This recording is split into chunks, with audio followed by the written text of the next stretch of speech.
अभी 2024 का बोर्ड परीक्षा देने चले गए। हिंदी में बिल्कुल भी नहीं समझ में आ रहा कि क्या लिखे, यानी अभी तक 1% तैयारी नहीं की, आपको समझ में भी नहीं आ रहा कि क्या लिखे, तो परेशान नहीं होना, क्योंकि इस वीडियो में एक ऐसा ट्रिक मैं आपको बताने वाला हूं जिसकी मदद से आप लोग क्या कर सकते हैं, बोर्ड परीक्षा 2024 में यहाँ पे 75 प्लस नंबर आसानी से ला सकते हैं। यानी 100 में यहाँ पे क्या कर सकते हैं आप लोग 75 प्लस नंबर क्या कर सकते हैं, आसानी से ला सकते हैं। आसान तरीके से क्या कर सकते हैं, बोर्ड परीक्षा 2024 को आप लोग 6 नंबर से क्या कर सकते हैं, पास कर सकते हैं। मान के चलूंगा कि आपको 1% भी क्या होता है बोर्ड परीक्षा में नहीं आता है, तो आप कॉपी को कैसे लिखेंगे, क्या चीज आप लिख देंगे ताकि बोर्ड परीक्षा में आपको 75 प्लस नंबर आसानी से मिल सकता है। तो अगर आपने भी क्या किया, हिंदी की बिल्कुल भी तैयारी नहीं किया है, आपको बोर्ड परीक्षा में क्या करना है, हिंदी में 75 प्लस नंबर लाना है बिना पढ़े बिना तैयारी के, तो इस वीडियो को शुरू से लेकर लास्ट तक देखिएगा। इस ट्रिक के माध्यम से ऐसे स्टूडेंट भी क्या होते हैं, पास हो जाते हैं जो लगा कई सालों से हिंदी में क्या हो रहा है, फेल हो रहा है। तो बता दो कि ये वीडियो स्पेशली क्या है, उन स्टूडेंटों के लिए है जिनको हिंदी में कुछ भी नहीं समझ में आता है, क्या क्या तैयारी नहीं किया, लेकिन उनका भी सपना हिंदी में पास होने का, बढ़िया नंबर से तैयारी किया है, तब भी इस वीडियो को देखिएगा, क्योंकि बहुत सारे ऐसे प्रश्न होते हैं जिनका आंसर आपको समझ में नहीं आता है कि क्या लिखे, तो उस कंडीशन में ये ट्रिक आपको काम आएगा। तो चलिए स्टूडेंट्स वीडियो को स्टार्ट करते हैं। तो आप देखिए मेरे पास ये 2024 का बोर्ड परीक्षा का कॉपी है, इसमें सारे प्रश्न दिया गया। इसी के माध्यम से आपको बताऊंगा कि अगर आपको कुछ भी नहीं आता तो आपको कैसे लिखना है। यहाँ पे ओएमआर शीट दिया गया है, कुछ इस प्रकार का ओएमआर शीट मिलेगा जिसका आपको आंसर देना होगा। और यहाँ पे देख सकते हैं कि मेरे पास कॉपी भी दिया गया, इस तरह सारी चीजें मैंने भरा है। इसी कॉपी में आपको लिख के दिखाऊंगा कि कैसे आपको लिखना है, जिन प्रश्नों का आंसर आपको नहीं आता है। इससे पहले देखिए यहाँ पे कुछ निर्देशों को आपको समझना होगा। यहाँ पे देखिए बोर्ड परीक्षा में 2 खंड आएंगे, एक खंड अ आएगा, एक खंड ब आएगा। खंड अ में आपको 20 नंबर के क्या होंगे, बहुविकल्पी प्रश्न मिलेंगे, और इसके बाद जो खंड ब होगा इसमें 50 नंबर का आपको प्रश्न मिलेगा। तो सबसे पहले मैं आपको बता देता हूं कि बोर्ड परीक्षा में बिना पढ़े बिना तैयारी के आप लोग 20 नंबर कैसे ला सकते हैं। उसके बाद बताऊंगा कि आपको 50 नंबर कैसे मिलेगा। पहले हम आपको बता देते हैं कि अगर बोर्ड परीक्षा में मान लीजिए कोई भी आपको बहुविकल्पी प्रश्न नहीं आता है तो आप कौन सा विकल्प टिक करेंगे ताकि आपको पूरा का पूरा नंबर मिल जाए। सबसे पहले हम लोग क्या करते हैं, कॉपी पे चलते हैं और आपको थोड़ा सा कॉपी के बारे में बता देते हैं। उसके बाद से बताएंगे कि कौन सा ऑप्शन आपको टिक करना है, कौन सा ऑप्शन बोर्ड परीक्षा में सही होता है। कि आपके सामने कुछ इस तरह का कॉपी आपके सामने आएगा। तो सबसे पहले क्या करना, आपको एक स्केल लेना है, काला कलम ले सकते हैं या स्केच ले सकते हैं काला वाला। तो यहाँ पे कुछ इस तरह से क्या करना है, सबसे पहले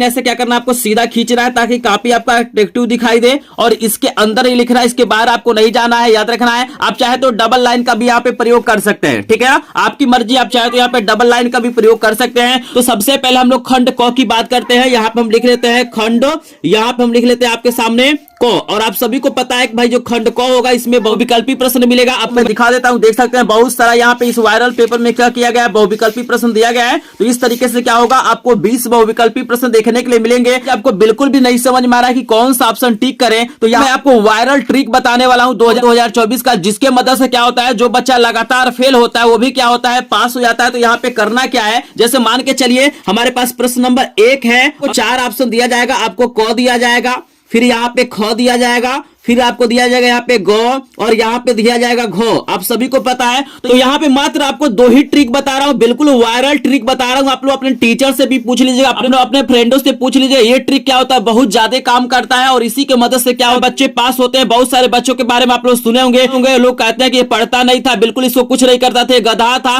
फिर भी क्या हुआ है, पास हो गया बढ़िया नंबर से। तो वो क्या करते हैं, यही ट्रिक क्या करते हैं, लास्ट में अप्लाई करते हैं। पहला जो ट्रिक हमारा है, यहाँ पे आप याद रखिए, जो हमारा फर्स्ट ट्रिक होता है, आपको या तो क वाले ऑप्शन को सही करना है, नहीं तो ग वाले ऑप्शन को सही करना है। क्योंकि बोर्ड एग्जाम में जब पेपर सेट होता है तो सबसे ज्यादा जो चांस होता है, या तो पहला वाला सही आंसर दिया जाता है या लास्ट वाला सही आंसर दिया जाता है। तो ये मेरा पहला ट्रिक है कि आपको या तो क वाला ऑप्शन सही करना है, नहीं तो ख वाला ऑप्शन सही करना है। ये जो ट्रिक है ना, सभी विषयों के लिए काम करेगा, चाहे हिंदी हो, अंग्रेजी हो, गणित हो, विज्ञान हो, सभी में क्या कर सकते हैं, अप्लाई कर सकते हैं। तो आपको पहला ट्रिक अप्लाई करना है, या तो आपको क वाला ऑप्शन सही करना है, नहीं तो आपको घ वाला ऑप्शन सही करना है। इस ट्रिक को याद रखिएगा। और दूसरा जो ट्रिक होता है, ये ज्यादा वायरल होता है और सभी विषयों में लागू होता है। आपको क्या करना है, वो ऑप्शन टिक करना है जिसमें से आपको लिखा रहता है इनमें से कोई नहीं, इनमें से कोई नहीं। आप लोग पेपर को देखेंगे तो उसमें बहुत सारा ऐसा ऑप्शन दिया जाता है जिसमें लिखा जाता है इनमें से कोई नहीं। आपको चारों ऑप्शन दिया गया, आपको नहीं लिखा गया कि इनमें से कोई नहीं, तो आप लोग क या घ में से टिक करेंगे। लेकिन कहीं लिखा गया इनमें से कोई नहीं, तो आपको क्या करना है, इस पे टिक कर देना है। या एक चीज और लिखा रहता है, उपयुक्त में से सभी लिखा रहता है, तो आप इसको भी टिक कर लीजिएगा, क्योंकि या तो उपयुक्त में से सही लिखा रहेगा। एक और ऑप्शन आपको दे सकता है, यहाँ पे लिख सकता है क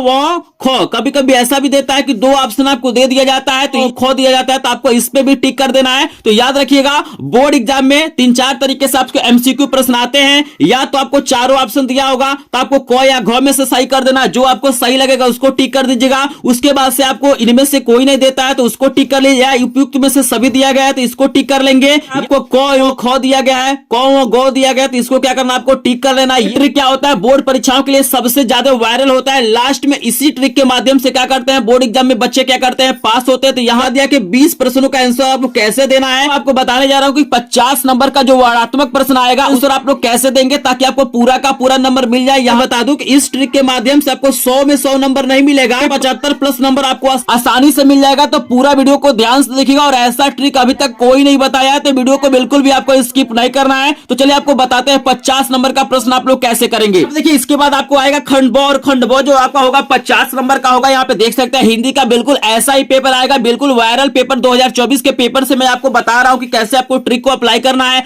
तो यहाँ पे देखिए पहला प्रश्न जो आपको बोर्ड परीक्षा में देखने के लिए मिलेगा, ये मिलेगा कि निम्नलिखित गद्यांश पर आधारित प्रश्नों का आपको उत्तर देना है। यहाँ पे 6 नंबर आपको मिलेगा, देख सकते हैं। यहाँ पे 3 प्रश्न पूछा जाएगा 2-2 नंबर का, जैसे देख सकते हैं। यहाँ पे कुछ गद्यांश दिया गया है, जैसे देख सकते हैं ये गद्यांश आपको दिया गया है। यहाँ पे अथवा करके एक और दिया गया है, तो 2 गद्यांश आपको देगा। जनरली जो गद्यांश होता है 3 चैप्टरों से दिया जाता है। पहला चैप्टर आपका होता है मित्रता, आपका होता है ममता, तीसरा आपका होता है भारतीय संस्कृति। ये 3 चैप्टर ऐसे हैं जो बोर्ड परीक्षा में 100% क्या होते हैं, पूछे जाते हैं। आप लोग ना, तो ये वाला जो गद्यांश आपको दिया है कुछ वैज्ञानिक चीजें बताया जा रहा है। ये जो गद्यांश है ना भारतीय संस्कृति नामक चैप्टर से, तो आपको ध्यान से पढ़ना है और आप पहचानना है कि ममता पाठ से लिया गया है, मित्रता पाठ से लिया गया है या भारतीय संस्कृति पाठ से लिया गया है। तो आपको मैं तरीका बता देता हूं कि आप लोग कैसे पहचानेंगे। बिल्कुल आपने तैयारी नहीं किया है तो आपको एक ट्रिक अप्लाई करना है। इसके लिए ना आपको सबसे पहले देखना है इस गद्यांश में, आपको सबसे पहले आपको गद्यांश में देखना है कि कहीं पे क्या है मित्रता शब्द यूज किया गया है कि नहीं किया गया, क्योंकि 99% चांस होता है कि जब मित्रता पाठ से देता है तो इस पंक्ति में कहीं ना कहीं क्या होता है, आपका मित्रता शब्द जरूर प्रयोग किया जाता है, मित्र या मित्रता शब्द प्रयोग किया जाता है। तो इससे आप लोग पहचान जाएंगे कि ये जो क्या है मित्रता पाठ से है। और आप सभी को याद रखना है कि मित्रता पाठ के जो लेखक है वो आचार्य रामचंद्र शुक्ल है। फिर से आपको ममता कैसे पहचानना है, तो ममता में भी क्या होता है, जनरली 99% चांस होता है कि ममता शब्द यूज किया होता है, तो आप लोग उससे पहचान जाएंगे। मान लीजिए ममता भी नहीं है, मित्रता भी नहीं है, तो आपको क्या करना है, भारतीय संस्कृति लिख देना है। क्योंकि देख सकते हैं कि यहाँ पे न ममता है न मित्रता है, और ये जो आपको गद्यांश दिया गया है ये भारतीय संस्कृति नामक पाठ से दिया गया है, और इसके लेखक क्या है, डॉक्टर राजेंद्र प्रसाद है। आपको याद रखना है, ट्रिक हो गया जिसकी मदद से आप लोग आसानी से पहचान जाएंगे कि ममता का है, मित्रता का है, संस्कृति का है। इसके बाद से आपके सामने आएगा प्रश्न, और यहाँ पे 3 प्रश्न पूछा जाएगा। पहला जो प्रश्न होगा आपको संदर्भ लिखना होगा, आपको मैं बताऊंगा कि संदर्भ आपको कैसे लिखना है। और यहाँ पे देखिए दूसरा आपको बोलेगा कि रेखांकित अंशों की व्याख्या करना है। अगर व्याख्या करना आपको नहीं आता है तो भी मैं बताऊंगा कि कैसे करना है। और तीसरा प्रश्न क्या होगा, इसी से रिलेटेड पूछेगा। तो चलिए सबसे पहले हम कॉपी पे चले आते हैं और आपको बताते हैं कि कॉपी में लिखना कैसे है। सामने कुछ इस प्रकार का कॉपी आएगा। सबसे पहले वही काम करना आपको जो मैंने बताया कि स्केल लेना है और इनकी मदद से क्या करना है, एक सीधा से क्या करना है, यहाँ पे लाइन आपको लेना है, क्योंकि ये बहुत ही जरूरी है। और आपको ध्यान देना है कि इस लाइन के इधर आपको नहीं लिखना है, आपको लाइन के इधर ही लिखना है। तो ये काम सबसे पहले कर लीजिएगा ताकि आपकी कॉपी क्या हो जाए, अच्छी हो जाए। उसको लिख देना है खंड ब, यहाँ पे लिखेगा खंड ब। चूंकि हम खंड ब का सोल्यूशन करेंगे तो यहाँ पे आपको खंड ब डाल देना है। और यहाँ पे क्या करना है, स्केल से क्या करना है, इसके नीचे आपको छोटा से क्या करना है, लाइन खींच लेना है और अट्रैक्टिव दिखाई दे। जितना ही साफ लिखेंगे उतना ही अच्छा आपको नंबर मिलेगा। इसके बाद से आपको लिख देना है प्रश्नोत्तर संख्या। ध्यान से देखिए, आपको लिखना है प्रश्नोत्तर, यहां पे आपको लिख देना है संख्या। ऐसे क्या करना, आपको लिख लेना है, ऐसे बना लीजिएगा। और फिर स्केल की मदद से क्या करना है, ऐसे सीधे आपको लाइन बना देना। कितना बेहतरीन लग रहा है, आप इससे बढ़िया भी लिख सकते हैं। उसके ना यहाँ पे 1, अगर 1 नंबर का करिएगा सोल्यूशन तो 1 लिखिएगा, 2 का करेंगे तो 2 लिखिएगा। इसके बाद से प्रश्न नंबर 1 में हमसे पहला प्रश्न पूछा हुआ है कि इसका संदर्भ लिखिए। तो यहाँ पे ना आपको करना क्या है कि सबसे पहले जो भी गद्यांश आप लोग चूज करेगा, जैसे 2 आपको देगा, जो भी गद्यांश आप लोग चूज करेगा उसका संकेत आपको जरूर लिखना है। संकेत कैसे लिखना है ये भी देख लीजिए। जैसे देखिए हमारा जो ये गद्यांश दिया गया है, आज विज्ञान मनुष्य हुआ है, तो आपको करना क्या है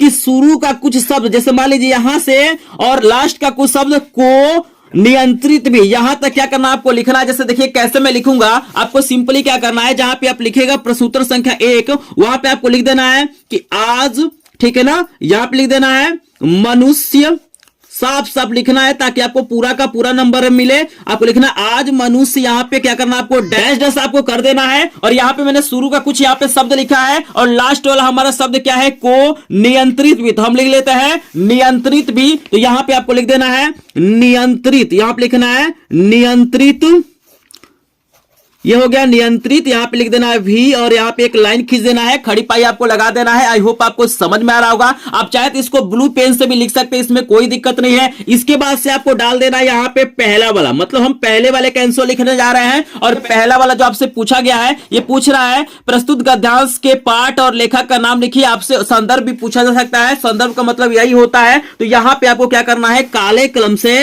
हेडिंग बना लेना है अच्छे से। यहाँ पे आपको लिखना है संदर्भ, यहां पे लिख लेना है संदर्भ, ठीक है ना, ये आपको हेडिंग बना लेना है। यहां पे देखिएगा आपको लिखना है कि प्रस्तुत, ध्यान से समझ लीजिए, चूंकि ऐसे लिखेंगे तभी आप लोग पास हो पाइएगा। आपको लिखना है कि प्रस्तुत, यहाँ पे गद्यांश है तो आपको लिख देना है गद्यांश, पद्यांश रहेगा तो आपको पद्यांश लिखना है। तो आपको लिखना है प्रस्तुत गद्यांश हमारी पाठ्य पुस्तक, क्या लिखना है, हमारी, यहां पे लिखना है पाठ्य, ठीक है ना। उसके बाद से यहां पे लिख देना है पुस्तक, पाठ्य पुस्तक आपको लिख देना है। उसके बाद से लिखना है हिंदी, यहां पे सिंपली आपको लिखना है साफ साफ, चूंकि ये पहला पेज होता है, इसको अच्छे से लिखिएगा कि प्रस्तुत गद्यांश हमारी पाठ्य पुस्तक हिंदी के, यहां पे आप लिखना है गद्य खंड, यहां पे लिखना है गद्य खंड, ठीक है ना। एक पद्य खंड होता है, एक संस्कृत खंड होता है, तो यहां पे आपको काले कलम से लिख देना है गद्य खंड में संकलित, संकलित, ध्यान से देख लीजिए, एक एक चीज आपको बताऊंगा कि कैसे आपको लिखना है। तो यहां पे लिखना है हिंदी के गद्य खंड में संकलित भारतीय, आपको लिखना है भारतीय संस्कृति, ये पाठ का नाम है, ठीक है ना, भारतीय संस्कृति। यहां पे आपको कॉमा लगा देना है नामक, नामक पाठ से लिया गया है, पाठ से लिया गया है, ठीक है ना। आपको यह लिख देना है और लिखना है कि इसके लेखक, इसके लेखक, जो भी लेखक होगा उनको काले कलम से लिखना है। डॉक्टर आपको लिखना है राजेंद्र, आपको लिखना है डॉक्टर राजेंद्र प्रसाद, इसको कॉमन में क्या करना है, बंद कर देना है, फिर नीले कलम से लिखना है डॉक्टर राजेंद्र प्रसाद हैं। तो ये आपका हो जाएगा संदर्भ। अगर ऐसे आप लोग लिख देंगे तो आसानी से आपको 2 नंबर मिल जाएगा। लेकिन एक ट्रिक और मैं बता देता हूं कि मान लीजिए आपको बिल्कुल भी नहीं समझ में आ रहा है कि भाई ये ममता पाठ से लिया गया है कि मित्रता से लिया गया है कि भारतीय संस्कृति से लिया गया है, तो आपको करना क्या है ना, बोर्ड परीक्षा में आपको खाली नहीं छोड़ना। आपको क्या करना है, ऐसे लिख लेना है और किसी न किसी पाठ का आपको नाम लिख देना है और किसी न किसी लेखक का नाम लिख देना है। बिल्कुल आपको खाली नहीं छोड़ना। देखिए खाली छोड़ेंगे तो आपको एक भी नंबर नहीं मिलेगा, लेकिन आप लोग लिख देंगे तो 2 नंबर के जगह पे आपको 1 नंबर मिल जाए। वैसे मैंने बता दिया कि बोर्ड परीक्षा में या तो ममता का आता है या तो मित्रता का आता है, नहीं तो भारतीय संस्कृति का, चूंकि तीनों चैप्टर में से एकदम कन्फर्म आएगा। मैंने आपको ट्रिक भी बता दिया कि कैसे पहचानेगा कि ममता का है, कि मित्रता का है, कि भारतीय संस्कृति का है, तो इसको आप लोग कर लीजिएगा। इसके बाद से देखिए दूसरा जो हमसे प्रश्न पूछेगा वो बोलेगा कि रेखांकित अंश की व्याख्या करिए। तो यहां पे आपको डाल दे रहा है 2 नंबर, ठीक है ना। और यहां पे आपको हेडिंग बनाना है व्याख्या, आप हेडिंग बना सकते हैं या रेखांकित अंशों की व्याख्या आप लोग हेडिंग बना सकते हैं। तो ऐसे आपको लिख लेना है, यहाँ ट्रिक अप्लाई करना है। जैसे देखिएगा यहाँ पे हमारे पास क्या है, ये लाइन दिया हुआ है ना, तो रेखांकित किया जाएगा इस तरह से 2-3 लाइन क्या किया जाएगा, आपको रेखांकित करके यहाँ पे दिया जाएगा, ठीक है ना, आपको याद रखना है। तो यहाँ पे मान लीजिए बिल्कुल भी आपको इसका अर्थ नहीं समझ में आ रहा कि क्या दिया हुआ है, तो आप लोग कैसे व्याख्या करेंगे। मान के चल रहा है ना कि आपको 1 भी % क्या होता है बोर्ड परीक्षा में नहीं आता। मैं आपको ट्रिक बता रहा हूं, पास होने का ट्रिक बता रहा हूं, बढ़िया नंबर लाने का ट्रिक बता रहा हूं। तो मान के चलिए आपको बिल्कुल भी नहीं समझ में आता है, तो आपको करना क्या है कि सबसे पहले तो आप लोग ये पहचान लेंगे कि किस पार्ट से दिया गया है, और आपको शुरू का लाइन कुछ अपने तरफ से लिखना। आपको लिखना है कि प्रस्तुत, यहां पे देखिएगा प्रस्तुत, प्रस्तुत, प्रस्तुत गद्यांश में, यहां पे लिखना है प्रस्तुत गद्यांश में लेखक, लेखक बता रहे हैं है कि ये लाइन आपको लिखना है, यानी जो गद्यांश दिया गया है मित्रता पाठ से दिया गया है, तो यहाँ पे कुछ चीजें आपको परिवर्तन करना, आपको लिखना है कि प्रस्तुत गद्यांश में आचार्य रामचंद्र शुक्ल चाहे लेखक मित्रता के बारे में बताते हुए कहते हैं कि, चूंकि मित्रता पाठ में क्या किया गया है, मित्र के बारे में ही बताया गया, तो आपको लिख लेना है कि प्रस्तुत गद्यांश में लेखक मित्रता के महत्व के बारे में बताते हुए कहते हैं, चाहे मित्रता के बारे में बताते हुए कहते हैं कि। अगर आपको समझ में आता है तो अपने तरफ से लिखना है, इसके आगे नहीं समझ में आता तो आपको कुछ नहीं करना है, इतना आपको लाइन दिया गया है, इसी में से क्या करना है, 2-4 लाइन आपको उठाना है और आराम से क्या करना है, इसके आगे आपको लिख देना है, आसानी से नंबर आपका मिलेगा, बहुत ज्यादा नंबर आपका नहीं कटेगा। तो यही ट्रिक आपको अप्लाई करना है। अब व्याख्या नहीं आता तो शुरू में अपने तरफ से एक लाइन बना लीजिए कि लेखक कहते हैं, और उसके बाद से सिंपली क्या करना है, यहां से 2-4 लाइन उठाना है, सेम टू सेम क्या करना आपको लिख देना है। आई होप आपको समझ में आ रहा होगा। इसके बाद देखिएगा जो तीसरा प्रश्न पूछा जाएगा ये इसी पे आधारित होगा। जैसे पूछ रहा है कि विज्ञान द्वारा प्रदत्त शक्तियों का प्रयोग किस प्रकार हो सकता है,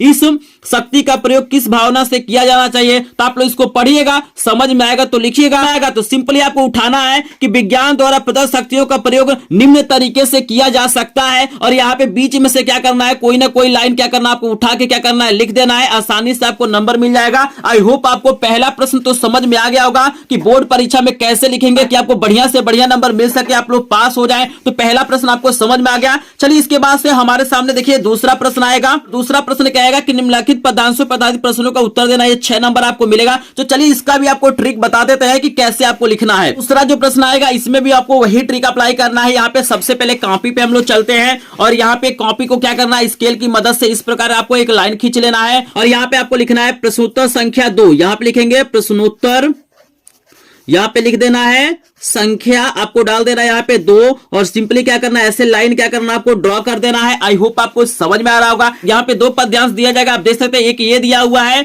और एक आपका क्या है यहाँ पर दिया गया है, देख सकते हैं 2 दिया गया है। यहाँ पे मैं बता दूं पे पद नामक जो चैप्टर है ना सूरदास का, इससे क्या होता है, बोर्ड परीक्षा में प्रश्न पूछा जाता है हर साल। और यहाँ पे तुलसीदास का जो धनुष भंग है, आपको याद रखना, तुलसीदास ने क्या लिखा है, धनुष भंग लिखा है, इससे भी पूछा जाता है। और यहाँ पे जो बिहारी लाल जी का भक्ति नीति है, बिहारी जी का क्या है, भक्ति नीति है, इससे भी क्या होता है, बोर्ड परीक्षा में पूछा जाता है। जैसे देख चांस होता है पद नामक चैप्टर से आता है, चूंकि 90% कंफर्म होता है कि इस चैप्टर से क्या होता है, बोर्ड परीक्षा में कोई ना कोई पद्यांश पूछा जाता है। तो देखना है कि किसमें श्री कृष्ण जी के बारे में बताया गया है। तो श्री कृष्ण जी के बारे में जो बताया गया है वो पद नामक चैप्टर से होता है, सूरदास से होता है। आप पढ़ेंगे तो आपको पता चल जाएगा। जैसे देख रहे हैं उद्धव की बात किया गया है, तो आप सभी जानते हैं कि भाई उद्धव किसमें थे, कृष्ण जी के साथी थे। श्री कृष्ण के बारे में बताया जाएगा तो पद नामक चैप्टर से होगा।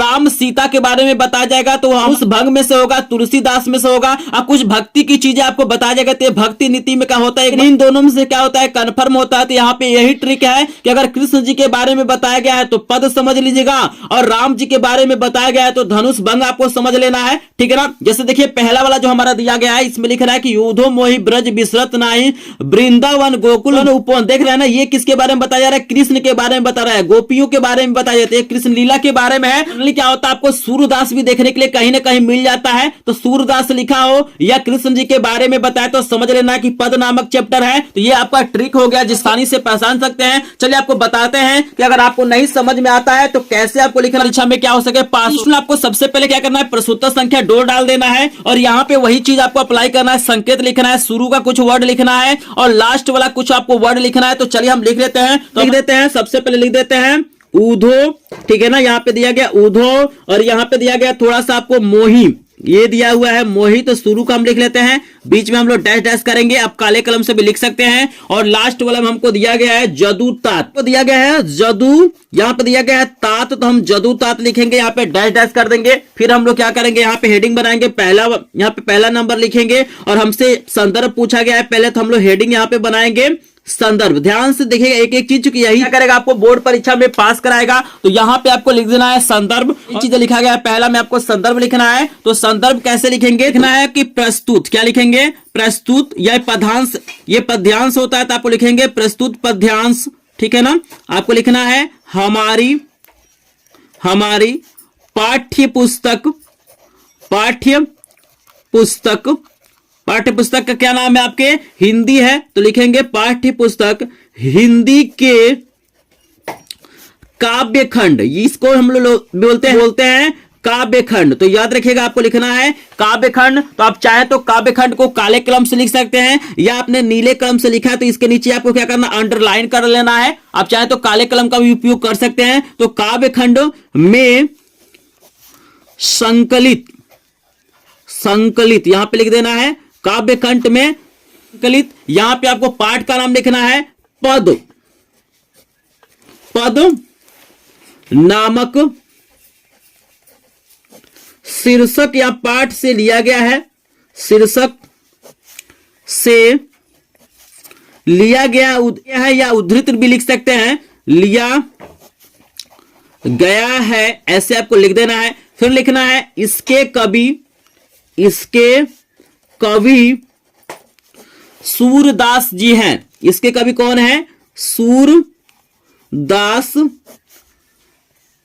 यहाँ है लिख सकते हैं। तो ये आपका संदर्भ हो जाएगा। इस तरीके से आसानी से आपको लिख देना है। फिर हमारा क्या है, दूसरा नंबर प्रश्न है। तो यहाँ पे आपको डाल देना है 2 नंबर, ठीक है ना। और यहाँ पे दूसरा हमसे पूछा गया कि रेखांकित अंशों की व्याख्या करिए। तो यहाँ पे आपको लिख देना है हेडिंग व्याख्या, कुछ नहीं करना है। यहाँ पे एक हेडिंग बनाना है व्याख्या। और यह भी आपको पद नामक चैप्टर से दिया जाएगा। शुरू का 1-2 लाइन क्या करना है, आपको अपने तरफ से लिखना है। जैसे आपको लिखना है कि प्रस्तुत, आपको सिंपली लिखना है कि प्रस्तुत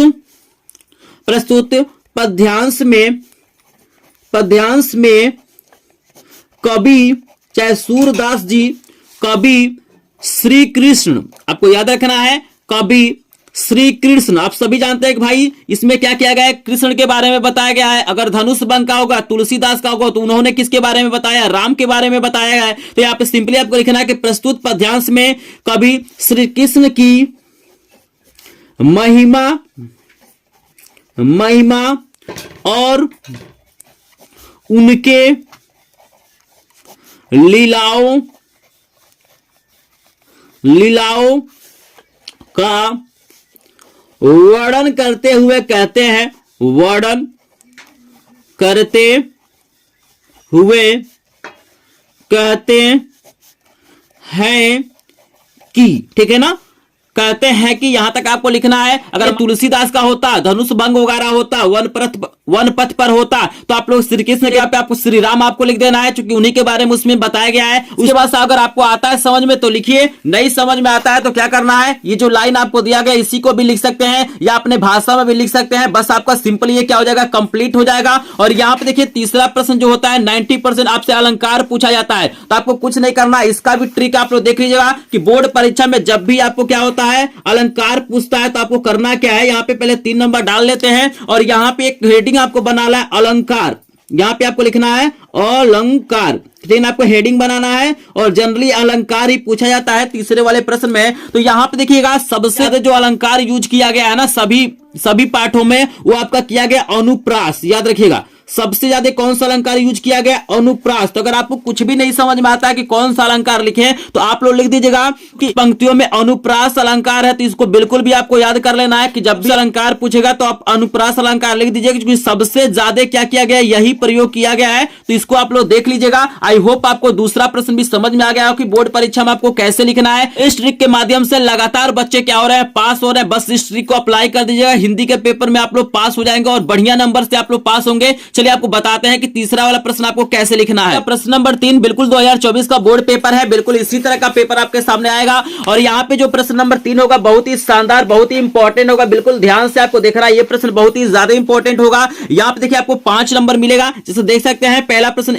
इसमें प्रश्न कह रहा है कि निम्नलिखित संस्कृत गद्यांशों में से किसी एक का संदर्भ सहित आपको हिंदी में अनुवाद करना है, ठीक है ना। तो आप लोग संदर्भ लिखेंगे तो 2 नंबर मिलेगा और अनुवाद करेंगे तो 3 नंबर मिलेगा। तो यहाँ पे देखिए आपको मैं बता दूं, इसका जो ट्रिक होता है ना, यहाँ पे 99% कंफर्म है कि बोर्ड परीक्षा में वाराणसी चैप्टर से प्रश्न आएगा ही आएगा। क्या होता है, वाराणसी चैप्टर से पूछा जाता है। देख सकते हैं यहाँ पे स्पष्ट लिखा गया, वाराणसी का नाम लिखा गया। और यहाँ पे क्या होता है, कंफर्म होता है कि इसमें आप लोग पढ़िएगा ना तो कहीं ना कहीं वाराणसी शब्द आपको देखने के लिए मिल जाएगा। वाराणसी शब्द नहीं मिलता है ना, फिर भी आपको टेंशन नहीं लेना है, चैप्टर से कोई ना कोई गद्यांश आएगा। चूंकि 2 यहाँ पे देता है, देख सकते हैं आपको अथवा करके भी दिया है, लेकिन वाराणसी चैप्टर से आता है। तो चलिए आपको बताते हैं इसका सोल्यूशन कैसे करना है। तो यहाँ पर वही काम करना है कि सबसे पहले आपको डाल देना है संख्या 3 और यहाँ पे संकेत आपको लिख देना है। शुरू का कुछ वर्ड लिख लेना है और लास्ट का कुछ वर्ड आपको लिख लेना है। तो चलिए मैं इसी तरह से आपको लिख के दिखाता हूं। तो यहाँ पे हमारे सामने देख सकते हैं कॉपी भी है, बिल्कुल इसी तरह का कॉपी आपके सामने आएगा और यहाँ पे आपको डाल देना है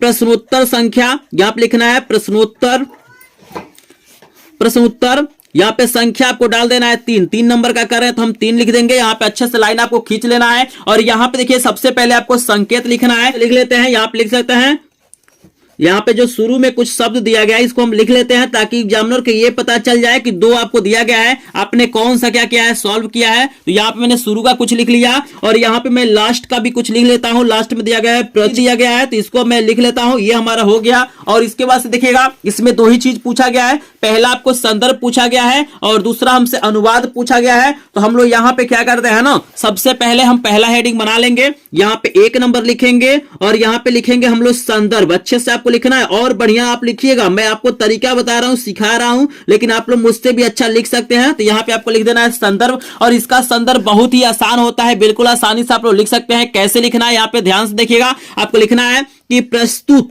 यहाँ पे लिखना है प्रस्तुत, प्रस्तुत यहाँ पे लिखना है गद्यांश, प्रस्तुत गद्यांश, ये भी गद्यांश ही होता है। हमारी, आपको लिखना है हमारी पाठ्य पुस्तक, हमारी पाठ्य पुस्तक, ठीक है ना। पाठ्य पुस्तक का क्या नाम है भाई आपके, हिंदी है तो यहां पे लिखेंगे पाठ्य पुस्तक हिंदी के, हिंदी के यहां पे आपको लिखना है कि संस्कृत खंड, यहां पे आपको लिखना है हिंदी के संस्कृत खंड, चूंकि ये जो हमारा होता है संस्कृत खंड से होता है तो यहां पे लिखना है हिंदी के संस्कृत खंड में संकलित, यहां पे लिखना है संकलित।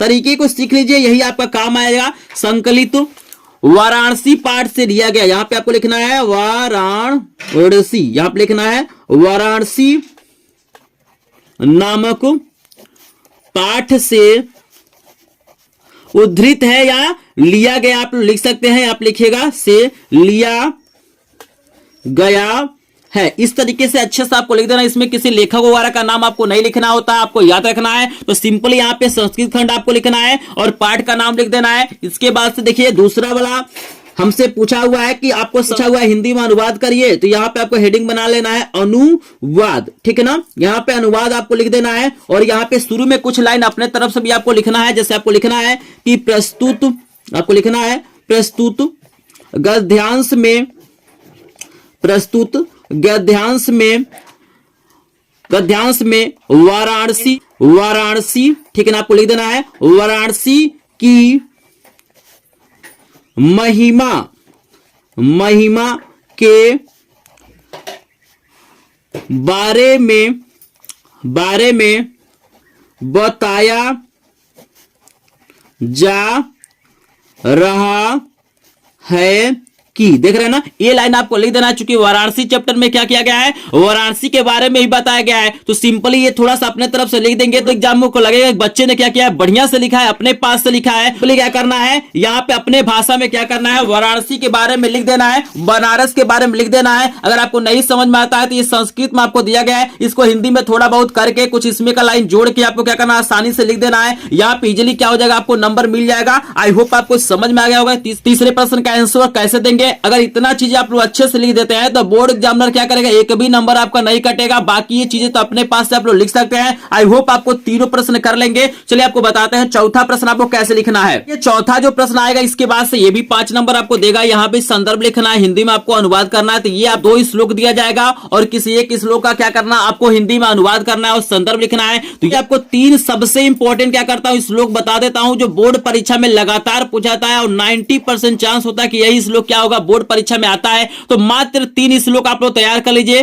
पहला देख लीजिए आपको दिया गया, इसको आप लोग तैयार कर लीजिए, ये वाला। और यहाँ पे दूसरा वाला जो बंदरम मरणम वापी वाला दिया गया, इसको तैयार कर लेंगे। आपका होता है सर्वे भवन्तु सुखिनः सर्वे सन्तु निरामया, इसको देख लीजिए। 3 तैयार कर लेते हैं तो इसमें से कोई ना कोई एक बोर्ड परीक्षा में आ जाता है और बिल्कुल आसानी से इसको आप लोग लिख सकते हैं। हम आपको दूसरे वाले का संदर्भ और अनुवाद लिख के दिखा देता है कि आपको बोर्ड परीक्षा में कैसे लिखना है। मात्र ये 3 तैयार कर लीजिए। यहाँ पे 90% कंफर्म रहिए कि इसमें से कोई ना कोई एक बोर्ड परीक्षा में आपका आ ही जाना है। तो चलिए इसका संदर्भ आपको लिख के बताते हैं कैसे लिखेंगे। तो यहाँ पे चलिए सबसे पहले ये हमारा कॉपी है, यहाँ पे आपको लिखना है प्रश्न संख्या 4, आपको लिखना है प्रश्नोत्तर ठीक है ना। यहाँ पे लिख लेना है आपको संख्या, यहाँ पे डाल देना है 4, इसके नीचे आपको इंचिल से स्केल से आपको लाइन खींच लेना है। इसके बाद से आपको संकेत लिखना है। अभी आपको मैंने बताया कि संकेत कैसे लिखेंगे, तो शुरू का जो लाइन रहेगा आपको लिखना है। तो शुरू में हमारा क्या है, बंधनम दिया गया है, तो यहाँ पे हम लोग लिखेंगे बंधनम। तो यहाँ पे है बंधनम, यहाँ पे मरणम है तो यहाँ पे लिखेंगे मरणम, ठीक है ना। और यहाँ पे क्या करना है, डैश डैश आपको ऐसे कर देना है और लास्ट वाला भी कुछ लाइन लिख लेना है। को पलट लेते हैं और यहाँ पे दिया गया है वीरता, आपको दिया गया है वीरता, तो यहाँ पे हम लिखेंगे वीरता, ठीक है ना। तो वीरता के बारे में बताया जाए तो वीरा वीरेण पूजते नामक चैप्टर से लिया गया है। इसमें पहला हम हेडिंग बना लेते हैं संदर्भ, चूंकि हमसे पहला पूछा हुआ है संदर्भ, तो यहाँ हमारे पास हो गया संदर्भ, आप लोग देख सकते हैं। और इसमें कैसे लिखना है, तो यहाँ पे आपको लिखना है कि प्रस्तुत, ध्यान से समझिएगा, चूंकि ऐसे ही पेपर में आपको लिखना है प्रस्तुत श्लोक, ये श्लोक होता है, आप चाहें तो पद्यांश भी लिख सकते हैं। प्रस्तुत श्लोक यहाँ पे आपको लिख लेना है। इसके बाद से लिखना है हमारी, यहाँ पे लिखना है हमारी पाठ्य पुस्तक, हमारी पाठ्य पुस्तक हिंदी के संस्कृत खंड में, यहां पे आपको लिखना है हिंदी के संस्कृत, ठीक है ना। यहां पे आपको लिखना है खंड, संस्कृत खंड में संकलित, ऐसे आपको लिखना है में संकलित वीरा वीरेण है, वीरह वीरेण पूज्यते नामक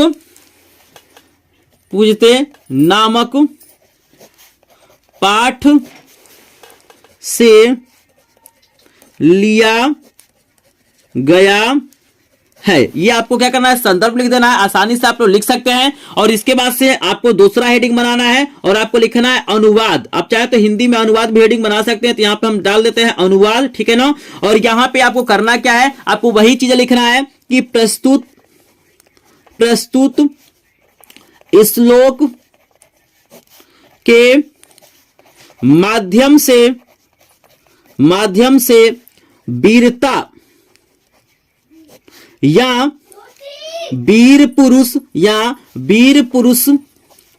बारे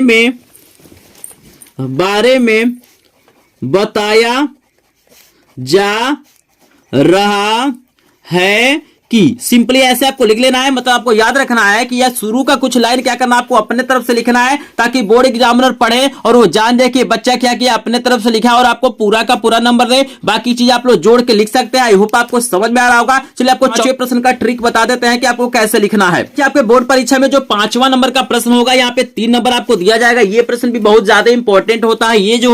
ये आपका आएगा खंड काव्य से। और यहाँ पे मैं बता दूं कि अलग अलग जिलों में अलग अलग खंड काव्य चलता है। जैसे देखिए, कहीं पे ज्योति जवाहर चलता है, कहीं पे मुक्तिदूत चलता है, कहीं पे अगर पूजा चलता है, कहीं पे मेवाड़ मुकुट चलता है। बहुत सारा खंड काव्य दिया गया है। यहाँ पे आपको 2 प्रश्न दिया जाएगा, किसी एक ही प्रश्न का उत्तर देना है। और यहाँ पे 99% क्या होता है, जो भी मतलब खंड काव्य होता है उसके नायक का चरित्र चित्रण करने के लिए देता है, यानी उनके बारे में लिखना होता है कि भाई कैसे थे। जैसे देखिए, हमारे जिले में चलता है मेवाड़ मुकुट, चूंकि मैं बिलोंग करता हूं कुशीनगर जिले से और मेरे जिले में चलता है मेवाड़ मुकुट, तो इसके जो नायक है ना वो महाराणा प्रताप है। कौन प्रताप है, याद रखना है। इसके जो नायक है महाराणा प्रताप जी है, ठीक है ना। तो आप सभी को पता है भाई महाराणा प्रताप जी कैसे थे। तो सिंपली क्या करना है, अगर आपको नहीं कुछ भी समझ में आता है तो एक चीज आप लोग याद कर लीजिएगा। जैसे आपके जिले में जो भी खंड काव्य चलता होगा उसका नाम आप लोग याद कर लीजिएगा। भाई आपके जिले में जो खंड काव्य है उसका नायक कौन है, और उसके बारे में सिंपली क्या करना, आपको बिना हेडिंग का ही लिख देना है। आपको 3 नंबर नहीं तो 2 नंबर तो जरूर मिल जाएगा। जैसे देख रहे हैं ना, यहाँ पे जय सुभाष है, यहाँ पे देख सकते हैं करमवीर भरत,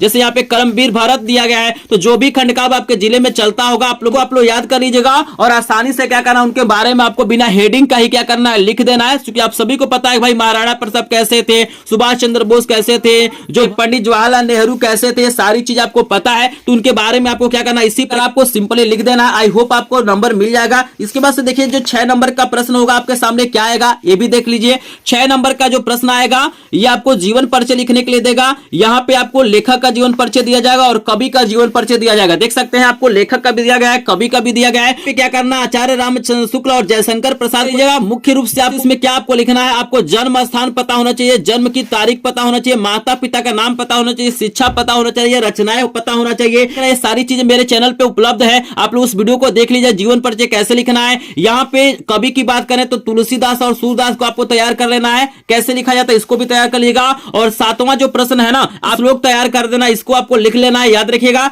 8 नंबर का जो प्रश्न होगा आपको एप्लीकेशन लिखने के लिए आएगा, तो आप चाहे तो अभी थोड़ा सा लिख सकते हैं, लेकिन यहाँ पे मैंने 100 नंबर आपको नहीं बताया है, आपको मैंने 75 प्लस 10 नंबर लाने का ट्रिक बताया, तो लगभग मैंने 75 नंबर पाने का आपको ट्रिक बता दिया। बाकी चीजें आपको क्या करना है कर लेना, जैसे संस्कृत में उत्तर देना तो इसको भी कर सकते हैं, और निबंध लिखना आप चाहे तो कुछ ना कुछ तो लिख ही सकते हैं, इसको तैयार कर लेंगे आसानी से। यहाँ पे क्या होगा, आपको 75 प्रश्न नंबर मिल जाएगा। तो सभी विषयों का ट्रिक जानना है कि कैसे आपको पास होना है, तो इस चैनल को सब्सक्राइब जरूर करेगा। इंपॉर्टेंट प्रश्नों को पीडीएफ नोट के लिए हमारे ग्रुप को ज्वाइन कीजिएगा, लेकिन वीडियो को लाइक और चैनल को सब्सक्राइब जरूर करेगा। चलिए आपको मिलता है नेक्स्ट वीडियो में, तब तक के लिए आप सभी का धन्यवाद।